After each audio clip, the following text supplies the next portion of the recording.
अब हम Henry Fayol का दिया हुआ फोर्थ प्रिंसिपल डिस्कस कर लेते हैं। बहुत इजी है ये, यूनिटी ऑफ कमांड।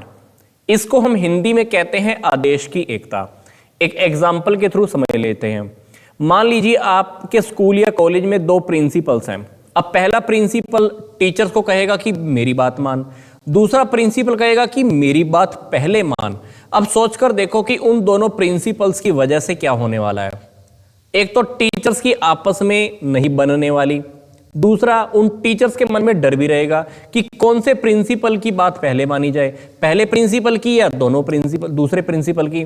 तो दो प्रिंसिपल होने की वजह से टीचर्स की आपस में भी अच्छे से नहीं बनने वाली, और वो ये भी नहीं समझ पाएंगे कि कौन सी प्रिंसिपल की बात को पहले माने। मतलब वो टीचर्स कंफ्यूज रहने वाले हैं, किसको प्रेफरेंस दे, किसकी बात पहले माने।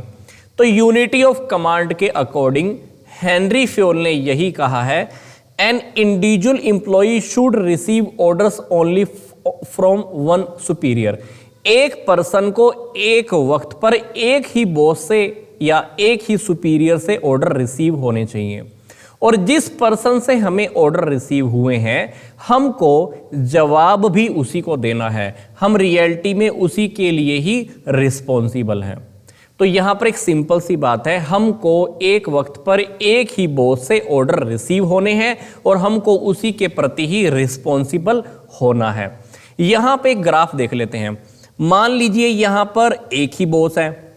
अब नीचे वाले तीनों इंप्लॉइज को एक ही बॉस से ऑर्डर रिसीव हो रहा है। यहां पे तो सिचुएशन ठीक है, बट दूसरी अप्रोच में देखो। मान लीजिए पहला इंप्लॉय है, इस इंप्लॉय को इस बॉस से भी ऑर्डर रिसीव हो रहे हैं और इस बॉस से भी ऑर्डर रिसीव हो रहे हैं। अब ये वाला इंप्लॉय बहुत कंफ्यूज होने वाला है कि किसको प्रेफरेंस दे, किसकी बात को पहले माने। तो ये इसीलिए यहां पर क्या है, यहां पर ये कि रॉन्ग अप्रोच है, क्योंकि हमने हेनरी फ्योल के अकॉर्डिंग क्या स्टडी किया कि एक पर्सन को एक वक्त पर एक ही बॉस से ऑर्डर रिसीव होने चाहिए और वो उसी के प्रति ही आंसरेबल होगा, उसी के प्रति ही जवाबदेह होगा। तो यूनिटी ऑफ कमांड को जब हम अप्लाई करते हैं, कहीं पर भी देख लो आप, जब आप यूनिटी ऑफ कमांड को आप अप्लाई करते हो तो हमको कुछ पॉजिटिव इफेक्ट भी मिलने वाले हैं।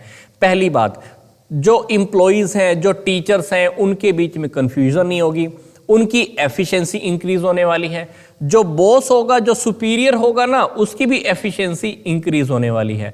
फिर हम रिस्पॉन्सिबिलिटी भी फिक्स कर सकते हैं कि मैंने तेरे को काम बोला था, तेरे को ही ये पूरा करना था, तो ये तेरी ये जिम्मेदारी है। अब वो ये तो नहीं कह सकता ना कि मेरे पास दूसरा बॉस भी था, क्योंकि हम तो यूनिटी ऑफ कमांड के अकॉर्डिंग काम कर रहे हैं, और यूनिटी ऑफ कमांड के अकॉर्डिंग तो हमारे ऊपर एक ही बॉस है, तो डेफिनेटली हम रिस्पॉन्सिबिलिटी भी फिक्स कर सकते हैं।